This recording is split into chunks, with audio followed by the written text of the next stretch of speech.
les caméléons internationaux ou multinationaux et nous. Chers internautes, bienvenue.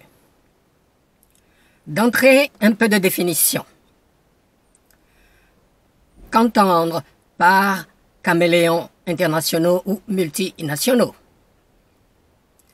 Ce sont des personnages ou experts, voire des commis voyageurs,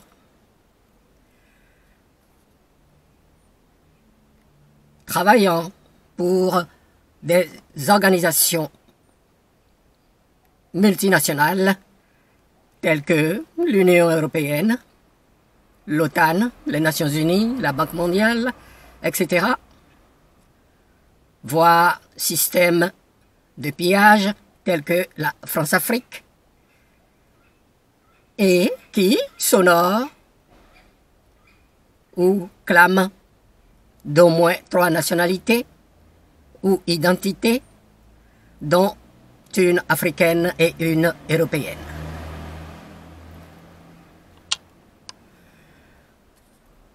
Exemple. 2 ont défrayé la chronique ce mois-ci. Mon premier, M. Robert Bourgi de la France-Afrique, un avocat lobbyiste, puis pupille et successeur de Jacques Foccart, de célèbre réputation, le Monsieur Afrique du général Charles de Gaulle, de Georges Pompidou et bien d'autres chefs d'État ou présidents de France. Mon second, Madame Emanuela Claudia Del Rey de l'Union européenne, sociologue, professeur, vice-ministre des Affaires extérieures de l'Italie, puis représentante spéciale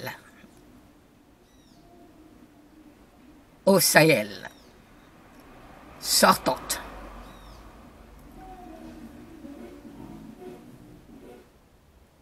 D'apparence dissemblable. Ils sont attachés aux valeurs de démocratie électorale, de droits humains et de droits de l'homme en général, et aux principes européens, puis convergent sur la cascade de coups d'État militaires dans la zone CEDEAO. Nullement une surprise pour les deux.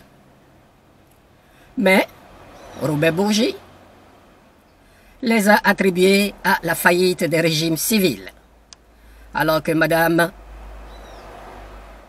Claudia Del Rey plutôt à la mentalité paternaliste existante en Europe. Et elle s'est prononcée pour la réforme de l'approche par l'usage d'un langage euro-africain ou afro-européen de dialogue. S'agissant du Sahel, ce propos d'elle, citation, « On ne peut pas avoir l'attitude d'être soumis de la CEDEAO. » montre qu'elle critique la stratégie de l'Union européenne qui consisterait à se soumettre à la CEDEAO, qu'elle trouverait crédible, mais pas parfaite.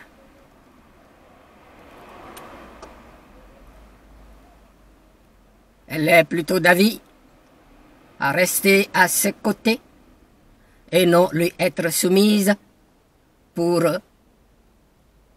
l'aider. Ce point est une contre-vérité à déconstruire. Cette soumission n'étant que de façade, un simulacre, La réalité est tout autre. Exemple. Emmanuel Macron a téléphoné depuis Port Moresby, où il se trouvait, pour l'embargo sur le Niger, à la suite du coup d'État militaire du 26 juillet 2023. Et, aussitôt, a convoqué son conseil de guerre ou de sécurité depuis l'Élysée pour l'intervention armée au Niger. Auparavant, M. Jean-Yves Le Drian et Mme Catherine Colonna ont clamé à maintes reprises leur adhésion et appartenance à la CEDEAO. Chers internautes, voyez-vous nos satrapes leur refuser un service? Il est aussi avéré que l'Union européenne et l'Élysée, en tant que bailleurs de fonds, téléguidaient les actes et actions de la CEDEAO et de l'Union africaine. Phagocytés. Et le pire, c'est que beaucoup de leurs membres ne payent même pas leurs cotisations. Comme dit l'adage, celui qui paie la musique choisit sa partition.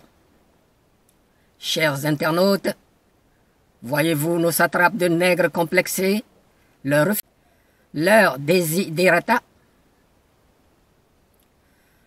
Grâce à son approche de dialogue, l'Union européenne, au lieu de tout couper, est restée engagée dans le Sahel. Ne serait-ce que pour l'action humanitaire et le dialogue, ajouta-t-elle. Robert Bourgi, quant à lui, a défini la France-Afrique et la Mafia-Afrique comme un système de 3 tutorats, politique, économique et financier, pour nos chefs d'État, puis, souffrant d'amnésie soudaine ou oubli soudain, il est resté silencieux sur les volets militaires d'occupation, culturels, nos cultures étant jugées primitives ou inférieures, aux leurs, bien sûr, cultuelles, nos croyances qualifiées de démoniaques, sataniques, et linguistiques, nos langues de dialectes d'incivilité, d'où le bannissement des langues maternelles africaines, surtout en colonie, puis en néocolonie française. Tout enfant noir se rappelle ce qui était convenu d'appeler le signal pendant la cour de récréation, où il était formellement interdit de parler nos langues maternelles. J'en ai été victime. Je ferme la parenthèse. Quel est notre problème à résoudre? Sur la base de ces données citées plus haut. Messieurs, dames, que suggéreriez-vous? En tout cas, au-delà de l'hospitalité légendaire africaine, celui de notre comportement à l'égard des caméléons multinationaux se pose ou se posera tôt ou tard. Ces deux, ne prônant que des réformettes, à un moment où l'Afrique se trouve au confluent des courants unipolaires des G7 et multipolaires des BRICS+, d'octobre 2024, de Kazan, en Russie. Et nous, édifiés et aguerris par notre vécu ou histoire depuis 1454. La bulle du pape Nicolas V esclavagisant les Noirs. La conférence de Berlin 1884-85. Le partage de l'Afrique. Puis 1945. Fin de la lutte contre le nazisme, à laquelle nous avons participé, nos ancêtres, nos dévanciers ont participé et ont versé leur sang. Et plus tard, en 1960, avec les 11 accords de vassalisation qualifiés d'indépendance pour 15 pays francophones, y compris les Comores. Notre choix semble aisé, n'est-ce pas? Hélas, non.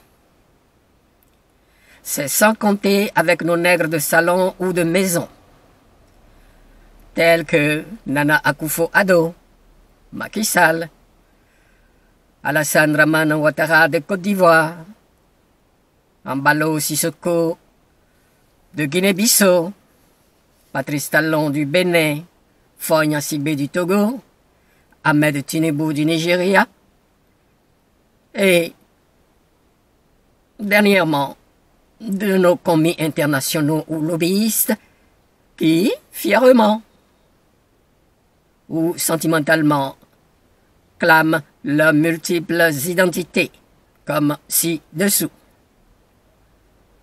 Robert Bourgi, mon premier, je le cite. Lorsque je suis avec un Français, je suis à 100% français. Avec un interlocuteur arabe, je suis à 100% arabe. Avec un frère africain, je suis 100% africain. Ici est le lieu de rappeler qu'il appelait Bongo Omar du Gabon, papa.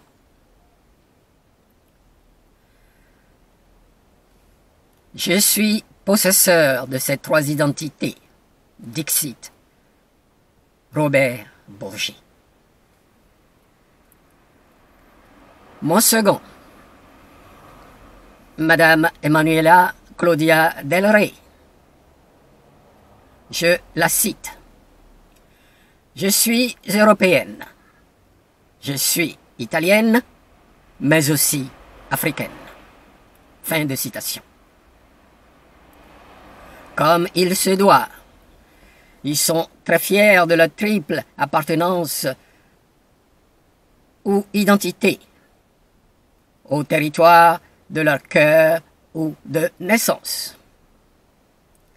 Ils appellent à une fin de la magouille France-Afrique et au changement ou réforme des règles du jeu en notre défaveur. Alors que nous luttons pour une rupture d'avec l'ordre néocolonial. Quelles conséquences pour nous? La confusion que leur position politique sème